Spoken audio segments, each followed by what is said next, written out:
press the bell icon on the YouTube app and never miss another update.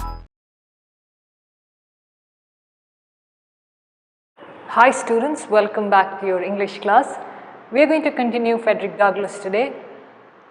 We had stopped and discussed a little about how Frederick Douglass was leading his life. We read about the pretext, and today we are going to continue of how his relationship has been with his mother. Earlier we learned about the custom that babies are separated from their mothers even before they reach the 12th month. That is, even before they become 1 year of age, they are separated from their mothers, and that's a custom. That's a tradition in that place, and it will happen. Where are these babies given to? They are given to an old woman who cannot be doing field labor, but the mothers of these babies are sent into working for the landlords there as slaves. So we discussed about his mother's name being Harriet Bailey and the grandparents' name being Isaac and Betsy Bailey.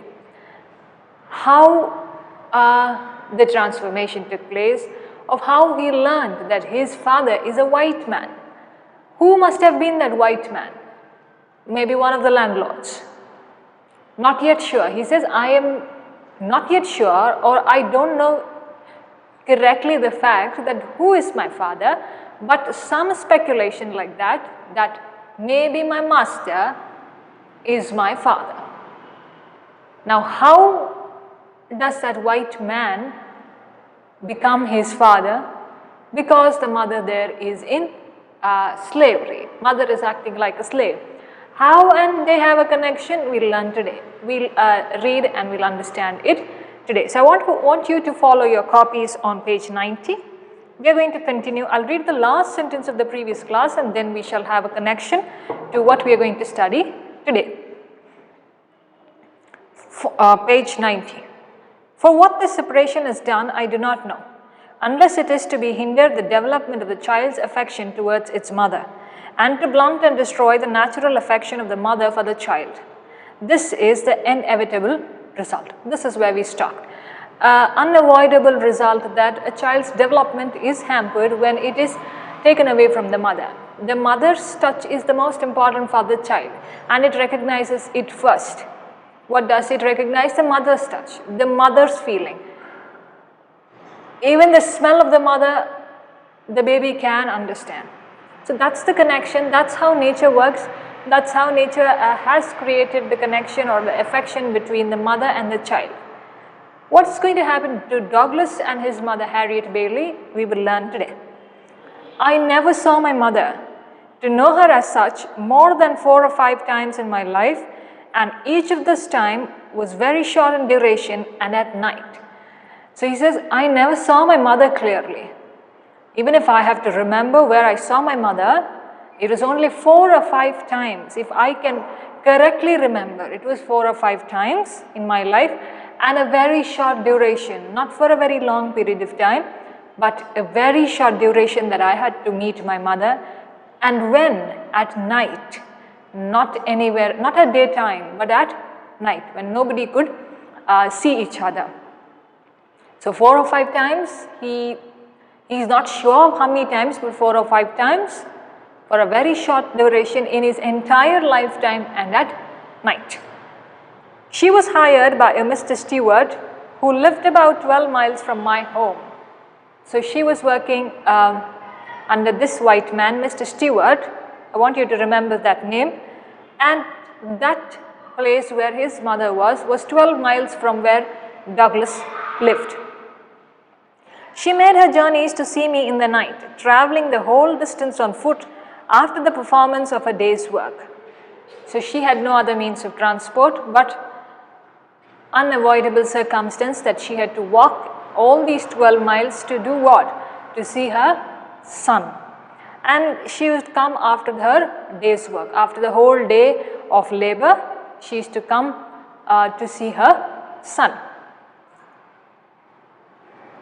Traveling the whole distance on foot, I want you to remember. She was a field hand, and a whipping is the penalty of not being in the field at sunrise unless a slave has special permission from his or her master To the contrary, a permission which they seldom get, and one that gives to him that gives it a proud name of being a kind master. Now see, she was a field hand is a person who was employed as a slave, okay, as a farm laborer in the farms. Field hand, fields, okay, hand, you are giving a helping hand. So the punishment for not being there in the field before sunrise, what was it? Whipping. Have you seen, whipping is beating, okay, have you seen that whip like thing?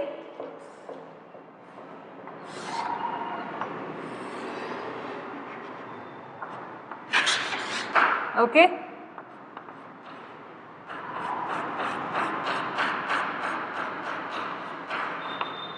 And you can just hit like this, okay, a whipping. It's like a rope like thing, okay, whipping. So what was the punishment? The punishment was they would get this in the a whipping if they didn't reach before what? Before sunrise. Unless a slave had special permission. Unless they got special permission from their master, it may be he or her, unless they gave special permission, they couldn't miss their work at the fields. To the contrary, that is opposite, a permission which they seldom get. Nobody, very rarely, seldom is very rarely, a permission that they very rarely get, okay.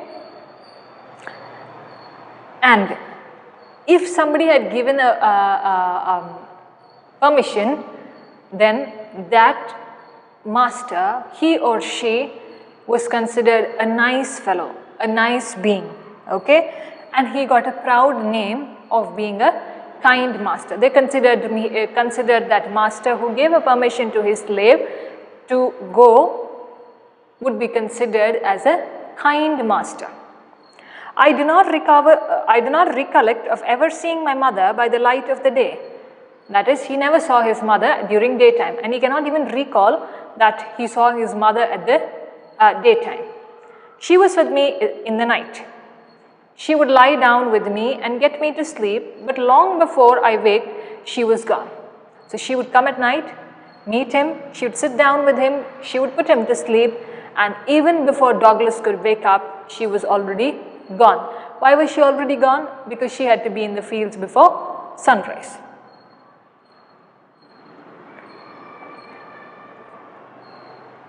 Very little communication ever took place between us. So absolutely no time for communication. Night time, a time to rest. She is also tired after the day's labor. Douglas is also tired, he needs rest. So both of them sit down for some time.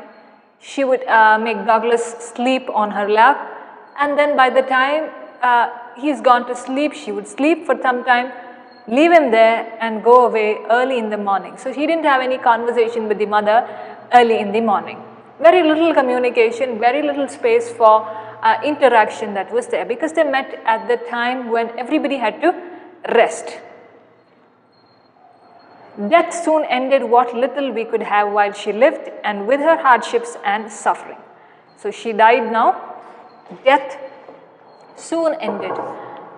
Death came to her, death came calling, and it ended what? It ended all her hardships and sufferings which she should have lived for. She lived in hardship, she lived in difficulty, she lived with suffering, isn't it? That suffering, that hardship, that difficulty ended with what? Ended with death that called her and took her away. She died when I was about 7 years old on one of my master's farm near Lee's Mill. So she died when Douglas was 7 years of age, where in one of his master's house, that is Lee's Mill. Okay, please remember that, Lee's Mill. I was not allowed to be present during her illness, at her death or burial. Okay, burial. So Douglas was not allowed to go and see his mother even when she was sick, or when she died, or when she was buried. All these three aspects, when the mother was literally suffering, the child didn't get a chance to see. She was sick, she was ill, did not get a chance. She died, they didn't give him a chance. They buried her. For her burial also, they didn't give him a chance to look at his mother even for one last time. She was gone long before I knew anything about it. So even before the mother could share a lot of information with Douglas, or even before the mother could tell Douglas what is exactly happening with her, or what is exactly the suffering that she is going through, she was gone. She didn't have time because she had to work there as a slave. Mother and the son were separated. So if Douglas doesn't remember much of details what his mother had to tell him, because she was not there. 7 years is a very short span of life, or a very small young age. 7 years is a playful age that is there. How mature can you be at 7 years? You can't be. You, if you consider the education system, you will be somewhere around second standard. How much can a second standard or a second grade child understand? So he said, I don't remember what my mother had to tell or what my mother did, because I never got a chance to be involved in her suffering. Never having enjoyed to any considerable extent her soothing presence, her tender and watchful care, I received the tidings of her death with much the same emotions I should have probably felt at the death of a stranger. Now, because he had no connection with his mother, I want you to understand this statement properly. Because he had no connection with his mother, he didn't get that kind of an affection, or he didn't get that kind of love and care, or love and care and the tender feeling from the mother. Even when the mother died, what did he feel? That some stranger has passed away. Some stranger has died. Because, see how he describes it. Never having enjoyed to any considerable extent. He didn't enjoy the mother's presence. He didn't enjoy the mother's care. He didn't enjoy the mother's affection, love, nothing. To a very considerable extent. See, he says, I have met her only 4 or 5 times. How many times? The more you meet, the love is more. In 4 or 5 times of a meeting, it's equivalent to meeting a stranger, isn't it? Now you have met someone on the way or in some park, and 4 or 5 times you encounter that person somewhere here and there. End of story, over. No connection. Even if the person is dead and gone, you have no feelings for it. But if there is someone very close to your heart, who you have regularly met, whose care and affection you have regularly known, then there is emotion, then there is feeling. Here he says, because I met my mother only 4 or 5 times, a very considerable extent, not much, even at night time, we didn't get a lot of time to communicate. By the daytime when I woke up, she was already gone. So, her soothing presence was absent. Her tender and watchful care was also absent. Though she tried to do it, she didn't get time because she had to go back. She would have suffered even more if she stayed with Douglas for the entire day. She would get a beating, or she would be harassed there with the master. All of these things were there in her mind. Here Douglas lost what? Douglas lost that tenderness, that care, that affection a mother can give to the child. I received the tidings of her death, her news of her death, with much the same emotions I should have probably felt at the death of a stranger. He said, the news that I got that my mother is dead was equivalent for me as some stranger has already passed away. So it was emotionless. I didn't have any emotions even when my mother died. Called thus suddenly away, she left me without the slightest intimation of who my father was. Now the regret in his heart is, he still doesn't know who his father is, biological father is. He says, that's my regret, that my mother, even before she could tell me exact details of my life, she was gone. She was there no more. Who shall I ask? Where shall I collect my information? He felt like a lonely being in this whole world. So he says, she didn't give me any slightest intimation, even a small clue of who my father was. The whisper that my master was my father may or may not be true, and true or false, it is of but little consequence to my purpose whilst the fact remains in all its glaring odiousness that slaveholders have ordained and by law established that the children of slave women shall in all cases follow the condition of their mothers, and this is done too obviously to administer to their own lust and make a gratification of their wicked desires profitable as well as pleasurable. For by this cunning arrangement the slaveholder, in case not a few, sustains to his slaves the double relation of master and father. Such a long sentence with a lot of punctuation marks. Okay. Now, there is a deeper meaning in, even though the sentence is broken down with marks, there is a deeper meaning in this. See, he said, I have heard of news that my master may be my father. It may be true, it may be false. I don't know. It can be a possibility, it may not be a possibility. Both ways it can be correct. Now he says, what is the consequence of the fact that it remains in my heart that who my father is, that the question, a broad question in my mind, who my real father is giving me the lot of consequences in my life. It is of but little consequence to my purpose whilst the fact remains. The fact is like this. Okay, he tells us about the fact. He says this is the consequence of the fact that is a reality. In all its glaring odiousness, okay, unpleasant. Odiousness is unpleasant. That slaveholders have ordained and by law established that the children of slave women shall in all cases follow the condition of their mothers. So now what is happening? It's a very unpleasant fact to understand or to know it as a reality that slaveholders, those who were taking care of these slaves, have ordained, okay, they have taken some vow and they have been blessed and by law established. They also have a law that is established, and what does the law say? That the children of slave women shall in any case, all cases follow the condition of their mothers. So whichever child is born to this slave woman will also follow the suffering of how slavery is, suffering of a slave. So all children born to the slave women shall in all condition and all cases follow the condition of their mothers. So the child follows the mother, the slave mother. And this is done too obviously to administer their own lusts. So why is it done? It is a very obvious fact, it is a very known fact. Why do they do this? To administer their own lust. Lust is different from love. What is lust? Lust is a different view of a being.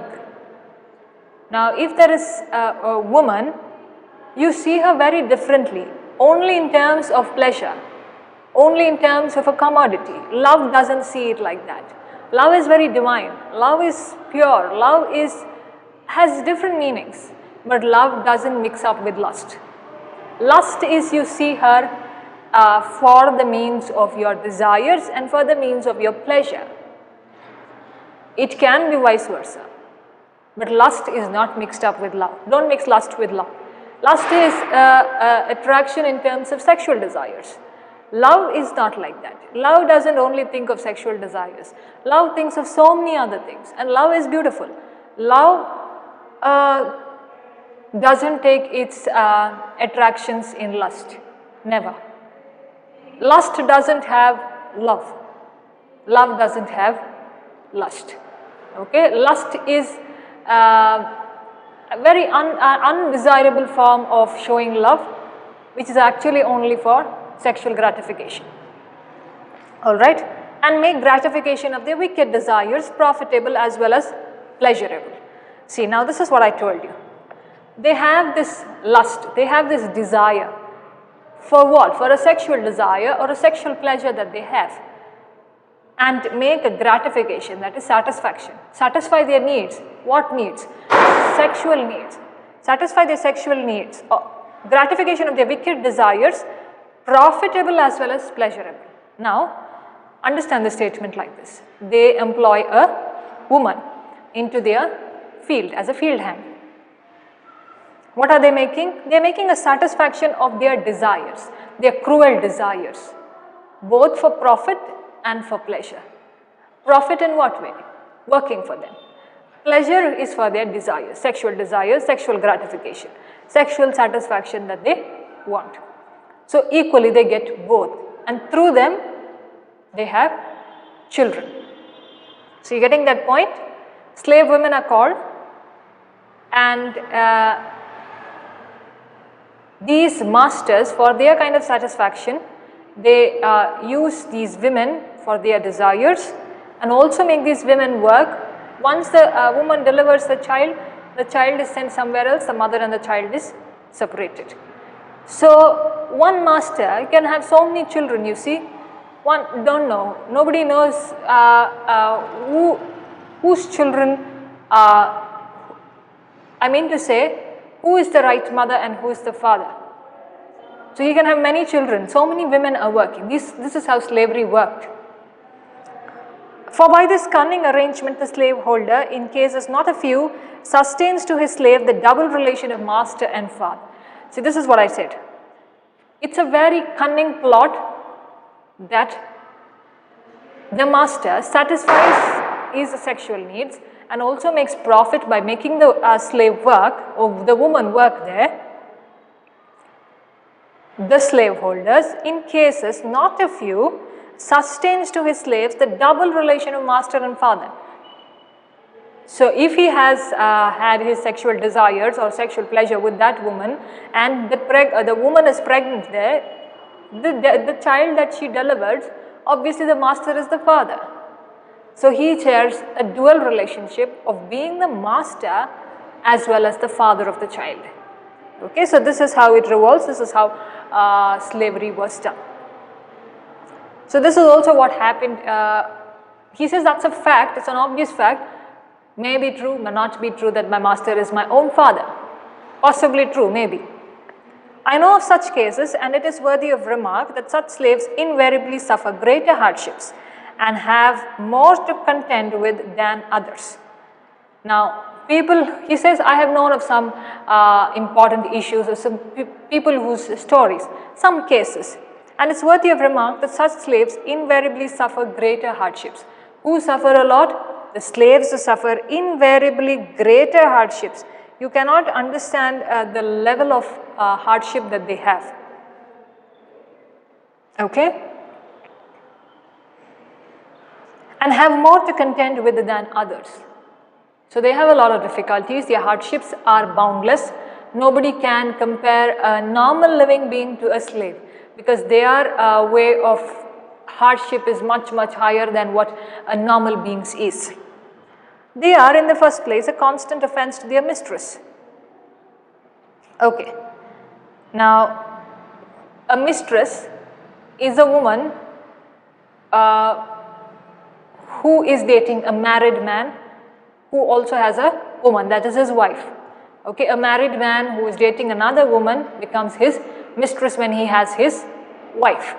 So this is a constant offense to their mistresses, who are also in contact with these masters. When they have a wife, all these slave women also act to be like mistresses. They use them as mistresses. Okay. She is ever disposed to find fault with them. They can seldom do anything to please her. She is never better pleased than when she sees them under the lash, especially when she suspects her husband of showing to his mulatto children favors which he withholds from his black slaves. Okay. Now first understand mulatto children. Mulatto children is children who are born into slavery. Okay. Now these mistresses were there. She can find fault with them. She can find fault with whom? The slaves and their slave children. They can seldom do anything to please her.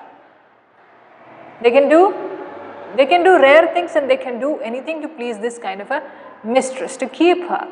This is what I told you. See, it's all sexual desires and pleasure that they have so many women along with them. She is never better pleased than when she sees them under the lash. Lash is to strike, to beat, okay, a sharp blow that is given. He says sharp blow that is given. Alright. She is never better pleased than when she sees them under the lash. So the mistress is only pleased when somebody is given a nice blow, given a nice beating, a nice strike. Especially when she suspects that her husband of showing to his mulatto children favors which she withholds from his black slaves. Now she does this when the wife also does this. Wife does this when her husband is showing favor to the children who are born into slavery. When she suspects her husband of showing to his mulatto children favors which he withholds from his black slaves. Which he really withholds from his black slaves, which he doesn't show to his black slaves but shows to children who are born into slavery. The master is frequently compelled is forced, to sell this class of his slaves out of deference to the feelings of his white wife, and cruel as the deed may strike anyone to be for a man to sell his own children to human flesh mongers, it is often to dictate of humanity. Okay, sentences are too long, let's break it. The master is frequently compelled to sell this class of slaves. He is forced to sell these kind of slave children that are there and these kind of slaves who are born into slavery. Out of deference, okay, deference is polite submission and a form of respect. Out of deference to the feelings of his white wife, out of polite submission and respect to his white wife, the white wife doesn't like her husband favoring these mulatto children or favoring children. She always wants to see the strike. She always wants to see them beaten up. So, in order for that respect to his white wife, and cruel as a deed may strike anyone to be, very cruel and very difficult situation, it may be anything. For a man to sell his children to human flesh mongers, it is a very cruel act, but the wife insists on.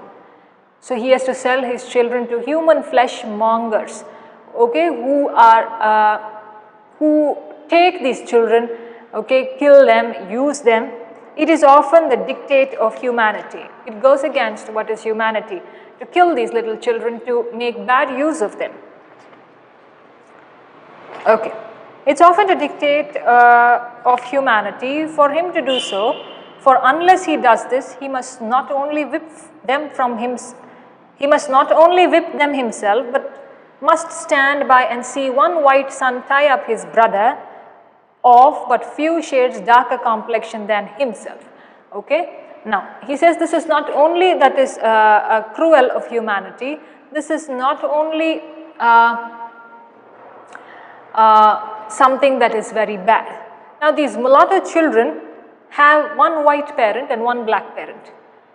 That is these kind of things. Okay, these masters for their gratification use these women, then they become mulatto children who are born into slavery, children born out of who these slaves are. So he says it's very cruel of these humanity unless he goes against his wife, he can keep them safe. Otherwise, he has to bear the consequences.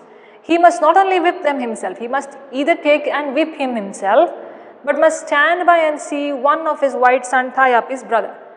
Either he whips them, okay, the master whips them, now the father whips them, or he will see one of the brothers of the white child. See, white parents, white child, okay, white and a black parent, mulatto children. So, they are siblings, isn't it? They are half brothers or half sisters, they are siblings. So, what will happen? One of the black brothers ties the white son or the white brother, who is a little of a lesser complexion than the black child, and apply the gory lash to his naked back, and if he lisp one word of disapproval, okay, gory is involving or showing violence and bloodshed, okay. Now, lisp is a kind of a defect where you cannot pronounce z, okay, a speech defect. S is pronounced as z. So, pronunciation has a problem. Lisping. So now either he has to whip them himself, the children there, or in return he must see one of the brothers tie up this white son of his, or who is a little lesser darker complexion than the black child, or another way is he must whip them so hard that he must see bloodshed, he must have violence over these children, lashed to their naked back. They have no clothes, okay, naked back, he is just whipping them and beating them regularly so that there is blood flow. And if he lisp one word of disapproval, so if there is one word that is said which is not of approval or not approved, it is set down to his parental partiality. So if he doesn't give a word of disapproval, then the wife believes that the father is partial to his children. Parental partiality. Now he has so many children, isn't it? So he has to decide now. The wife there thinks partiality to the white sons or white children.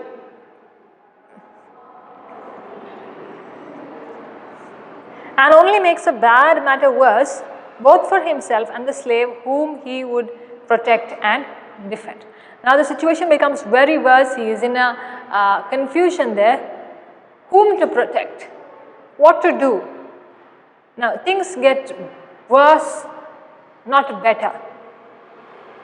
Both for whom? Both for the slave and both for him likewise, whom he would have protected and defended otherwise. I have had two masters. So Douglas has had two masters. This is important. My first master's name was Anthony.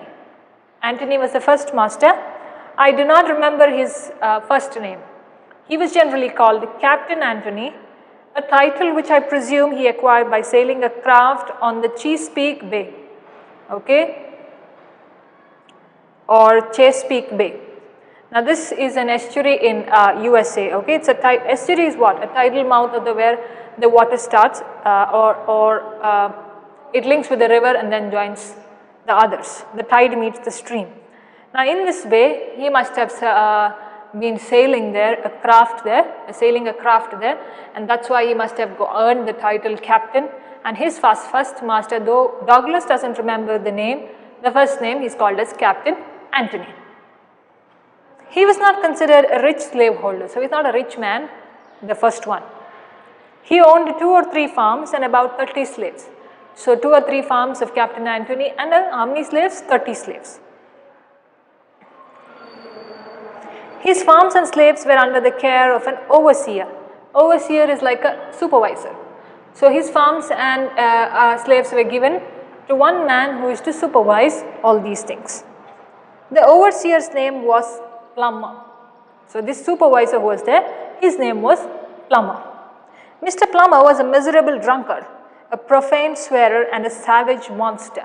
So this fellow used to drink a lot, okay, so he's a drunkard, a profane swearer, okay, who always says, I swear, okay, that kind of a swearer, always taking kind of oaths, may do or may not do, but a profane swearer, a very bad kind of a swearer who used to always take these solemn oaths, and a savage monster. He was like a monster, okay, very bad, cruel monster. He always went armed with a cowskin and a heavy Kajal, okay. Kajal is a thick stick like which is used as a weapon, okay. Kajal is a noun, thick stick of wood. Now he used to always get his skin armed with cow skin and take this Kajal with him. I have known him to cut and slash the woman's head so horribly that even master would be engaged at his cruelty and would threaten to whip him if he did not mind himself. So he was a savage monster is what is described. Why? Because he used to take that stick of wood, and what he used to do? Go and cut off women's heads so horribly, so terribly, absolutely no kind of humanity. And even the master who saw this fellow, Plummer, doing all these things, the master would warn Plummer saying that mind what you are doing, okay. And master would say, I would whip you if you don't mind yourself. So mind yourself. Master, however, was not a humane slave holder. So master was also not one person who was considered having a lot of humanity. No, he was not a very good being or a kind being also, but Plummer was extreme, a very kind of a cruel being. It required extraordinary barbarity on the part of an overseer to affect him. Barbarity is extremely cruel, okay, brutal. Extraordinary barbarity on the part of an overseer to affect him. Now, the master had to be so cruel to affect this overseer. Plummer was very a horrible man. He could not, the master could not take over the overseer at all. He was a cruel man, hardened by a lifelong of slave holding. He would at times seem to take great pleasure in whipping a slave. So he himself was, Plummer himself was into slavery, and now he takes pleasure when he has got a position as an overseer. He takes joy or pleasure in whipping a slave. He himself has been beaten earlier. He has been into trouble. He has seen all these sufferings. Now when he is getting a chance, he wants to do it to the others. I have often been awaked at the dawn of day by most of the heart-rending shrieks of an own aunt of mine, whom he used to tie up to a joist and whip around her naked back till she literally covered with blood. Now, okay, heart-rending is something that's causing you a lot of sadness, a lot of disturbance.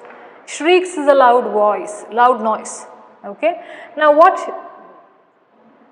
at the dawn of the day, okay, dawn of the day, what used to happen, he used to feel very sad. Douglas used to feel very sad, some kind of a sadness that used to always hit him, because he could hear the loud noise of his own aunt, who this fellow used to hit, her naked back, nothing on her back, and he used to continuously whip until the blood started flowing.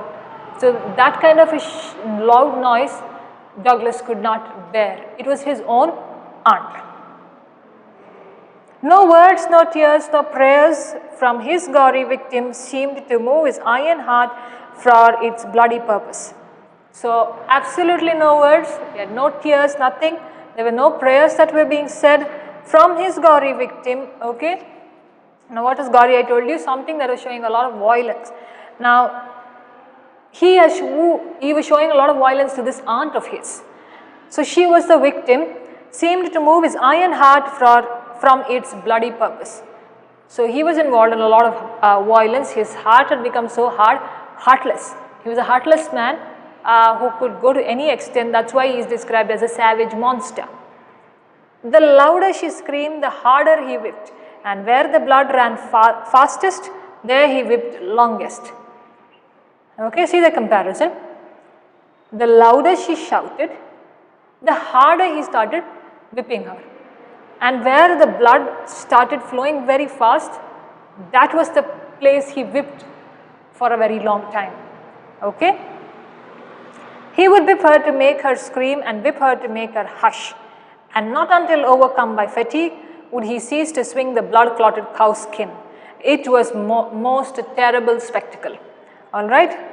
Now, hush is make someone quiet. Now, have you patted the baby like this and said, oh, that's hushing, okay. So he would whip her continuously to make her scream to her core, and he would also whip her so hard that she had to quieten herself, somehow get used to that whipping of his and understand things. And not until overcome by fatigue. Fatigue is extreme tiredness. So until he was tired, he used to whip her. Would he cease to swing the blood-clotted cow skin? So he would, after he was extremely tired, he would come back from whipping her and take away that cow skin.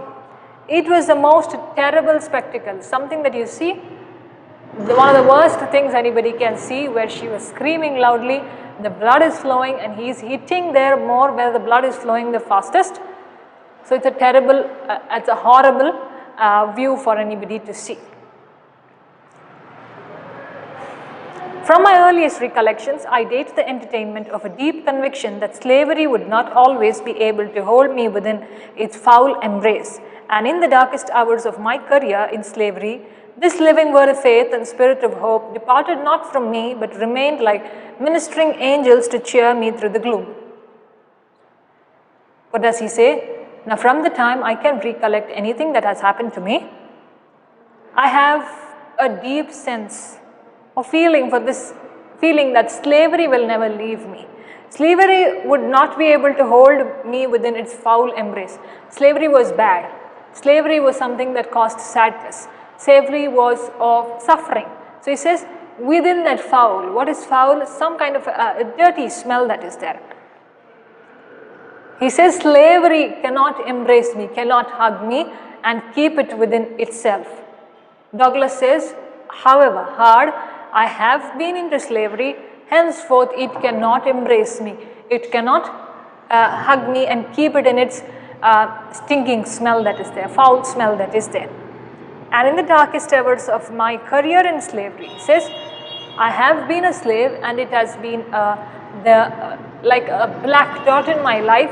It has been the darkest hour of suffering in the field of slavery, where I have worked, the difficulties that I encountered, everything that I saw happening to my mother, and the things that were as rumors from here and there. This living word of faith and spirit of hope departed not from me, but remained like ministering angels to cheer me through the gloom. So he was very ingrained in his faith. So he says, the living word of faith, the faith that is there, God's presence that is there, and the spirit of hope departed not from me. I had a lot of hope within myself. I had hope with the community. It not only went away from me, but it stood behind me like protecting angels, which started to cheer me in my gloomy days, my sad days. So this kind of a faith, this kind of a hope that I had stood behind me like angels protecting me and asking me to take the right step forward. That kind of a faith and hope is what I love and I like. He says they were there in my bad days, my gloomy days.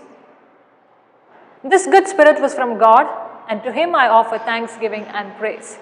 So what does he say? This good spirit that protected me, the hope that fostered in me, the faith that I had, this spirit was none other than from God, and for him I give thanksgiving and praise.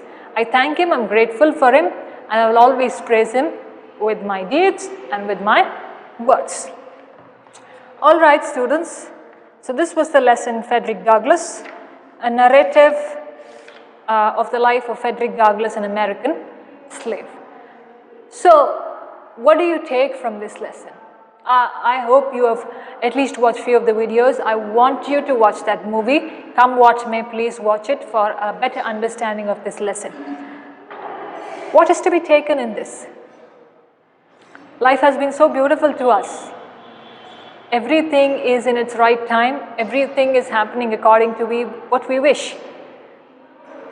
Put yourselves in the shoes of Douglass. Would you think we could have survived? Do you think after so many years of suffering, we would still feel we have faith and hope? We would want to pass away and go, not have that suffering at all within us. How difficult it must have been for Douglass' mother. It dates back for a very long time, I agree. Right now, forms of slavery have differed, have changed, not in this kind of a way, but can we put ourselves there and understand how they must have felt, how they must have struggled to come out of that kind of a slavery, that kind of being a slave. Somebody is your master, somebody is dictating to you, do this, do that, and using you, not allowing you to speak a word, but you must obey them. Is that possible in this kind of a world? We will always be rebellious for it. We will rebel. We are sure to rebel. But what I want you to take from this lesson is an understanding of how these American slaves were treated. how people from that land were considered not of theirs, but somebody else. It dates back to history, agreed upon that. But what we have to know, why we have to know all this? For a better understanding of what the future holds for us. For a better understanding of the past in order not to make that mistake again. You get that? Things can be better if we try to make them better. Douglas has suffered, but still he had faith and hope. Can't we have faith and hope in the future that is yet to come for us? We can. We really can have faith and hope, isn't it? Today's day may be bad for us. Tomorrow's day will be good. Next day will be better, and the coming days will be the best. What we have to do? We have to just wait. Wait. The sun to rise also waits for its time. When it finishes its work, it goes back. Our life is also like that. We have been sent for a purpose. We also, as Douglas, need to have faith and hope in this kind of humanity, in ourselves, in the world that lies in the future for us. Everything needs a helping hand. We are all beautiful individuals. Hand in hand, we make everything beautiful, isn't it? Things or people like Douglas have been an inspiration to us. Martin Luther King Jr., how he went on to struggle for others. He didn't think about himself, he thought for others. So what is important? Self-growth as well as the growth of others. Take this lesson as an inspiration for your entire lifetime. Don't forget Douglas as you finish your first year. The next year is interesting. The next year English textbook is very interesting. But this year is the base. So you must understand deeply. What I want you to do is I want you to read the lesson at least twice and make additional references. The words that you didn't understand, refer a dictionary and make your notes. Alright? So this is what I want you to do. Reading is more important. I want you to read the textbook very thoroughly, because all your grammar that we are going to deal in future, certain things are just picked up from these passages. And if you read the textbook, you very well know what the answer is, making you score better in the section of grammar. Alright? I want you to read as much as possible till I meet you in the next class. Thank you very much, students.